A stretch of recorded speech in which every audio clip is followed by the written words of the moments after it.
My sister and I have a joint wedding. My husband is a firefighting captain, and hers is a policeman. They grew up together and purchased apartments on the same floor to continue being neighbors. However, when there's fire, neither of them comes to our rescue. In the end, I give birth to a stillborn, and my sister loses her child. We decide to get divorced together. Chapter: My younger sister and I were married on the same day. I was married to Soren Doyle, a fire captain, and Juliet was married to Zach Lennon, who worked as a cop. As our husbands were childhood friends, we decided to buy neighboring apartments in the same unit. Not long after the wedding, Juliet and I got pregnant. 10 days away from my due date, a fire broke out in my apartment. My place was filled with heavy smoke. The smoke triggered my contractions, and blood trickled down my legs. I could feel myself slowly losing consciousness. After some fumbling, I managed to reach my husband on the phone, only to be yelled at in annoyance. "What's wrong with you, Eliza?" Soren snapped at me. "Why did you have to call me when I'm on duty? Did you know Jenna was tied on the rooftop by the suspect? Her life is literally hanging by a thread. You always cause so much trouble." He hung up without giving me a chance to explain myself. I tried to call again, but he had turned off his phone just when I thought I was close to dying. It was Juliet who ran into the fire and carried me to safety on her back. However, she suffered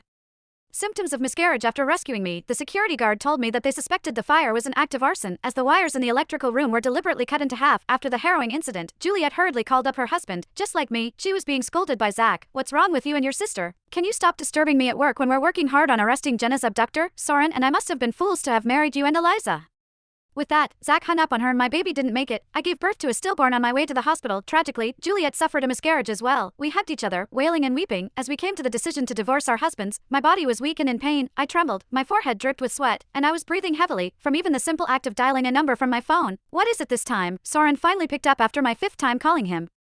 "Do you want me to yell at you again?" In the background, I heard a woman weeping pitifully. "Oh, that must be Jenna McLeish," I laughed, feeling sorry for my foolish self. "Let's get a divorce. You and Jenna have my blessing." Soren was taken aback. There was a slight pause before he bellowed, "Eliza Kent, go fly a kite if you have too much time on your hands. I told you many times that Jenna and I are just friends. She also suffers from a fear of heights, and she's now on the rooftop on the 24th floor. Do you get how serious it is? This is a life and death situation. Stop overreacting whenever you hear Jenna's name. This is my final warning. I'll leave you if you keep making a scene. I don't care if you're pregnant." When Soren hung up on me, my tears fell onto the phone screen. Chapter: I had once dreamed of a blissful marriage, yet Soren cared more about Jenna's fear of heights than the asthma I developed in my pregnancy. I could barely breathe in the suffocating smoke and dropped my phone a few times. My yellow maxi dress was drenched in blood from my contractions, but Soren didn't pick up my calls. Just when I was about to faint, he finally answered. "Soren, my stomach.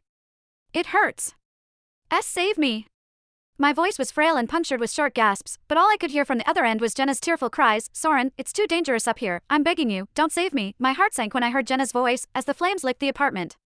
Soren didn't hesitate to yell at me. "What hurts? You complain about the pain all the time. You make it look like you have a more difficult pregnancy than everyone else," he added. "You're not a princess, so stop acting like one. I'm going on my mission now. Stop calling me." Little did he know that I lost consciousness a few times when he spoke to me.